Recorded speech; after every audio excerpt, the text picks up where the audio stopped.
Aishwaryambika real estate వారి నూతన venture Vijayawada Amaravati రాజధాని కంచికచర్ల ఔటర్ రింగ్ రోడ్ సమీపంలో CRDA layout plots DTCP plots చదరపు గజం 3,900 రూపాయల నుండి 7,900 రూపాయల వరకు. తాడేపల్లి వారధి నుండి 3 కిలోమీటర్లు. చదరపు గజం 14,500 రూపాయలు. ఇళ్ల ప్రక్కన ఇళ్ల స్థలాలు.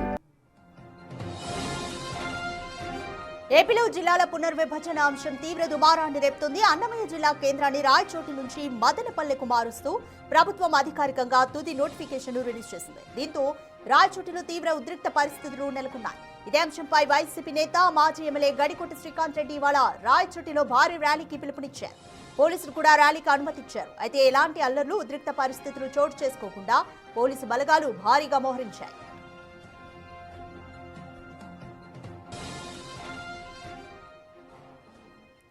రాయచోటిలో ప్రస్తుతం పరిస్థితి అత్యంత ఉద్రిక్తంగా మారింది. ప్రభుత్వం విడుదల చేసిన నోటిఫికేషన్ ప్రకారం ఈ రోజు నుంచే అన్నమయ్య జిల్లా కేంద్రంగా మదనపల్లె అధికారికంగా బాధ్యతలు చేపట్టనుంది. రాయచోటిలో జిల్లా స్థాయి కార్యాలయాల తరలింపు ప్రక్రియ ప్రారంభం కానుంది. పట్టణంలో ఎలాంటి అవాంఛనీయ సంఘటనలు జరగకుండా పోలీసులు భారీగా మోహరించారు.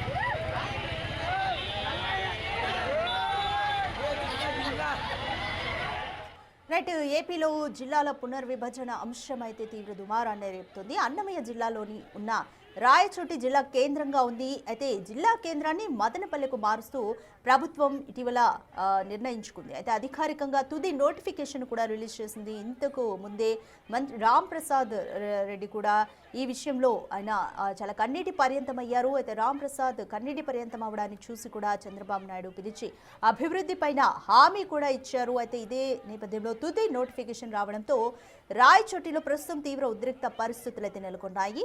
వైసీపీ నేత మాజీ ఎమ్మెల్యే గడికోట శ్రీకాంత్ రెడ్డి ఇవాళ రాయచోటిలో భారీ ర్యాలీకి పిలుపునిచ్చారు. పోలీసులు కూడా ఈ ర్యాలీకి సంబంధించి పర్మిషన్ ఇచ్చారు. అయితే ఎలాంటి అల్లర్లు ఉద్రిక్త పరిస్థితులు చోటు చేసుకోకుండా పోలీసు బలగాలు భారీగా మోహరించాయి. దీనికి సంబంధించి మోర్ డీటెయిల్స్ మా ప్రతినిధి దామోదర్ అందిస్తారు. రైట్ దామోదర్, చంద్రబాబు నాయుడు ఒక పక్క రాంప్రసాద్ గారికి అయితే హామీ ఇచ్చారు అభివృద్ధికి సంబంధించి. ఇప్పుడు వైసీపీ నేత శ్రీకాంత్ రెడ్డి ర్యాలీకి పిలుపునిచ్చారు. ఎటువంటి ఏర్పాట్లు చేశారు పోలీసులు? ప్రస్తుతం గ్రామంలో సిచ్యువేషన్ ఏ విధంగా ఉంది? రాధిక, రాయచోటి నుంచి జిల్లా కేంద్రాన్ని మదనపల్లికి మార్పు చేస్తూ నిన్న ప్రభుత్వం గెజిట్ నోటిఫికేషన్ విడుదల చేసిన నేపథ్యంలో ఈరోజు రాయచోటిలో భారీ ర్యాలీ నిర్వహిస్తానంటూ మాజీ ఎమ్మెల్యే మాజీ విప్ రాయచోటికి నుంచి ప్రాతినిధ్యం గతంలో వహించిన శ్రీకాంత్ రెడ్డి ఈరోజు భారీ నిరసనకు పిలుపు ఇచ్చారు. అయితే పోలీసులు కేవలం 1000 మంది లోపుగానే ర్యాలీ నిర్వహించాలంటూ అనుమతులు ఇచ్చిన నేపథ్యంలో భారీ ఎత్తున జన సమీకరణ చేయాలన్నప్పటికీ పోలీసులు ఇచ్చిన ఆంక్షల వలన కొద్ది మందితో మాత్రమే ర్యాలీ నిర్వహించే అవకాశం ఉందంటూ తెలుస్తుంది. గ్రామాల నుంచి ఇప్పుడిప్పుడే ప్రజలు అటు రాయచోటి పట్టణానికి తరలి వస్తున్న పరిస్థితి. మరోవైపు ఇటు అనుకూల ర్యాలీ కూడా మదనపల్లి కేంద్రంలో జరుగుతుంది. ఎమ్మెల్యే షాజహాన్ బాషా ఆధ్వర్యంలో పెద్ద సంఖ్యలో అటు కూటమి నేతలంతా కలిసి మదనపల్లిలో అన్నమయ్య జిల్లా కేంద్రాన్ని ఏర్పాటు చేయడానికి స్వాగతిస్తూ పెద్ద ఎత్తున ర్యాలీ నిర్వహిస్తున్నారు. అయితే మొత్తం మీద ఇటు అనుకూల ర్యాలీలు, వ్యతిరేక ర్యాలీలతో ఇటు అన్నమయ్య జిల్లా అట్టుడికి పోతున్న పరిస్థితి. మరోవైపు ఏదైతే అన్నమయ్య జిల్లా నుంచి రైల్వే కోడూరును తీసి తిరుపతి జిల్లాలో కలపడంతో రైల్వే కోడూరు వాసులు ర్యాలీలు నిర్వహిస్తున్నారు. గత సంవత్సరాల కళ, ఇప్పుడు 50 సంవత్సరాల కళ తమకు ఇప్పుడు నెరవేరింది. చాలా కాలం నుంచి రైల్వే కోడూరు నియోజకవర్గాన్ని అన్నమయ్య ఏదైతే తిరుపతి జిల్లాలో కలపాలని కోరుకున్నప్పటికీ ఎట్టకేలకు తమ కళ ఫలించిందని రైల్వే కోడూరు ప్రజలు అంటుంటే, మరోవైపు రాయచోటి గత 3 సంవత్సరాలుగా అన్నమయ్య జిల్లా కేంద్రంగా ఇటు మదనపల్లి, తంబళ్లపల్లి, పీలేరు, అదేవిధంగా ఏదైతే రాయచోటి, రైల్వే కోడూరు, రాజంపేట నియోజకవర్గాలకు సంబంధించి అన్నమయ్య జిల్లా కేంద్రంగా రాయచోటి ఉంది.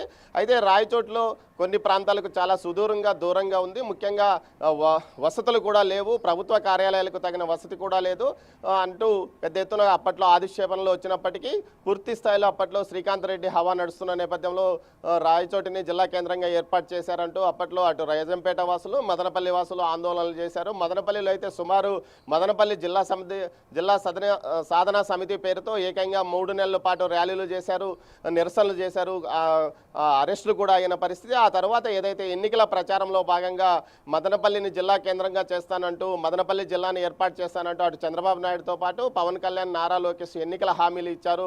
ఆ తర్వాత జరిగిన పరిణామాల నేపథ్యంలో ఏదైతే రాయచోటిని ప్రత్యేక జిల్లాగా, రాయచోటి, రైల్వే కోడూరు, రాజంపేట కలిసి ఒక జిల్లాగాను, అదేవిధంగా మదనపల్లితో పాటు పుంగనూరు, పీలేరు, తంబలపల్లి ఈ నియోజకవర్గాలు, ఈ 4 నియోజకవర్గాలు కలిపి మరో జిల్లాగా ఏర్పాటు చేస్తామని గత వారం రోజుల క్రితం ఏదైతే రాష్ట్ర ప్రభుత్వం ప్రకటించిన నేపథ్యంలో అటు ఏదైతే రాజంపేట వేసలు తమకు కూడా జిల్లా కేంద్రం కావాలంటూ పెద్ద ఎత్తున ఆందోళనలు చేశారు. నిరవధిక ఆందోళనలు నెల రోజుల పాటు నిర్వహించిన నేపథ్యం. దీంతో పాటు ఇటు మదనపల్లి ఈ రైల్వే కోడూరు వాసులు కూడా తమను ఏదైతే ఇటు అన్నమయ్య జిల్లా నుంచి విడదీసి తిరుపతిలో కలపాలంటూ చేశారు. అదేవిధంగా గూడూరులో కూడా తిరుపతి జిల్లా నుంచి తమను నెల్లూరు జిల్లాలో కలపాలంటూ ఆందోళన చేసిన ఫలితంగా 2 రోజుల క్రితం చివరికి క్యాబినెట్ సబ్ కమిటీ ఒక నిర్ణయం తీసుకుంది. ముఖ్యంగా పూర్తి స్థాయిలో రాయచోటి జిల్లాను, అన్నమయ్య జిల్లాను ఏర్పాటు చేయాలి, అది మదనపల్లి జిల్లా కేంద్రంగా ఉండాలి. రాయచోటిని కూడా ఇటు మదనపల్లిలో ఏదైతే అన్నమయ్య జిల్లాలో కలుపుతూ ఇటు మదనపల్లి జిల్లా కేంద్రంగా ఉండే విధంగా చర్యలు తీసుకుంది. అదేవిధంగా రాజంపేట నియోజకవర్గానికి సంబంధించి ఆ నియోజకవర్గాన్ని పూర్తిగా కడపలో కలిపింది. రైల్వే కోడూరు నియోజకవర్గాన్ని పూర్తిగా ఇటు తిరుపతిలో జిల్లాలో కలిపింది. ఇప్పుడు రాజంపేట పార్లమెంటు పరిధి 3 జిల్లాల్లో ఉందని చెప్పవచ్చు. అటు కడప, తిరుపతి, అన్నమయ్య జిల్లా, ఈ 3 జిల్లాల పరిధిలో రాజంపేట పార్లమెంటు నియోజకవర్గం విడిపోయిన పరిస్థితి. మొత్తం మీద అయితే దీనికి సంబంధించి రాయచోటి జిల్లా కేంద్రంగా ప్రకటించబడ్డగానే పెద్ద ఎత్తున ఇటు రియల్ ఎస్టేట్ వ్యాపారం జోరుగా కొనసాగిందని చెప్పవచ్చు. ఈ నేపథ్యంలో కొన్ని గొడవలు కూడా జరిగిన నేపథ్యంలో తాజాగా జిల్లా కేంద్రాన్ని పూర్తి స్థాయిలో రద్దు చేసి గెజిట్ నోటిఫికేషన్ నిన్న విడుదల చేశారు. అన్నమయ్య జిల్లా కేంద్రంగా మదనపల్లిని ప్రకటించారు. ఇప్పటికే మదనపల్లిలోనే జిల్లా సబ్ కలెక్టర్ కార్యాలయాన్ని పూర్తి స్థాయిలో కలెక్టర్ కార్యాలయంగా మారుస్తూ ఈరోజు ఒక బోర్డులు కూడా ఏర్పాటు చేస్తున్నారు. నిన్న సబ్ కలెక్టర్ కార్యాలయానికి సంబంధించిన బోర్డును తీసివేసిన పరిస్థితి. అదేవిధంగా డిఎస్పీ కార్యాలయం, ప్రస్తుతం బ్రిటిష్ కాలం నుంచి ఇక్కడ డిఎస్పీ కార్యాలయం ఉంది, ఆ ప్రాంతంలో ఆ కార్యాలయాన్ని పూర్తి స్థాయిలో ఎస్పీ కార్యాలయంగా మారుస్తూ ప్రకటన చేశారు. అదేవిధంగా ప్రభుత్వ శాఖలకు సంబంధించిన వివిధ కార్యాలయాలు పెద్ద సంఖ్యలో, గతంలో డివిజన్ మదనపల్లి రెవెన్యూ డివిజన్ కావడంతో అప్పట్లో అన్ని శాఖల కార్యాలయాలు ఉండడంతో ఆయా శాఖలకు జిల్లా శాఖల కార్యాలయంగా మారుస్తూ బోర్డులు తయారు చేస్తున్నారు. ఈ నెల చివరాఖరికి, ఏదైతే జనవరి నెల చివరాఖరికి పూర్తి స్థాయిలో ఇటు మదనపల్లి నుంచి అన్నమయ్య జిల్లా పరిపాలన ప్రారంభమవుతుందన్న నేపథ్యంలో రాయచోటిలో పూర్తి స్థాయిలో తాము నిరసనలు వ్యక్తం చేస్తున్నాము. రాయచోటి జిల్లా కేంద్రంగానే కొనసాగాలంటూ డిమాండ్ చేస్తూ మాజీ ఎమ్మెల్యే శ్రీకాంత్ రెడ్డి ఆధ్వర్యంలో నిరసనల ప్రారంభం కొనసాగుతున్నాయి. మరోవైపు ఏదైతే అటు సమీపంలో ఉన్న రైల్వే కోడూరు కానీ రాజంపేట కానీ రాయచోటిలో తాము కలిసి ఉండడానికి ఇష్టపడలేదు అన్న కారణం చూపి పూర్తి స్థాయిలో వారు ఏదైతే జిల్లా కేంద్రాన్ని పూర్తిగా రద్దు చేస్తున్నామంటూ ప్రభుత్వం చెప్తున్న పరిస్థితి. మరోవైపు ఇటు గూడూరు జిల్లాకు, ఏదైతే నెల్లూరు జిల్లాకు సంబంధించి గూడూరు నియోజకవర్గాన్ని 3 మండలాలను ఇటు నెల్లూరు జిల్లాలో కలిపారు. తిరుపతి జిల్లాలో గూడూరు నియోజకవర్గానికి సంబంధించి 2 మండలాలు కూడా కలపడం జరిగింది. రాధిక, మొత్తం మీద నియోజకవర్గాలు ఇటు తిరుపతి జిల్లా పరిధిని పూర్తి స్థాయిలో ఇప్పటికే తిరుపతి జిల్లా రాష్ట్రంలో అతి పెద్ద జిల్లాగా ఉండడము, అయితే అదనంగా మరో 5 ఒక నియోజకవర్గంతో పాటు 2 మండలాలు కడపడంతో మరింత పెద్ద జిల్లాగా మారిందని చెప్పవచ్చు. మరోవైపు రాయచోటిలో మాత్రం నిరసనల పర్వం ఈ రోజు నుంచి వైసీపీ తాను ముందుండి నడిపిస్తానంటూ కూడా ప్రకటించింది. Radhika. Right, thank you Damodar. Right, రాయచోటిని జిల్లా కేంద్రంగా తప్పిస్తూ ఫైనల్ నోటిఫికేషన్ రిలీజ్ అయింది. ఈ నేపథ్యంలోనే వైసీపీ నేత శ్రీకాంత్ రెడ్డి ర్యాలీకి పిలుపునిచ్చారు. అయితే పోలీసులు కూడా పర్మిషన్ ఇచ్చారు. ఎటువంటి అవాంఛనీయ ఘటనలు జరగకుండా పోలీసులు భారీగా మోహరించారు.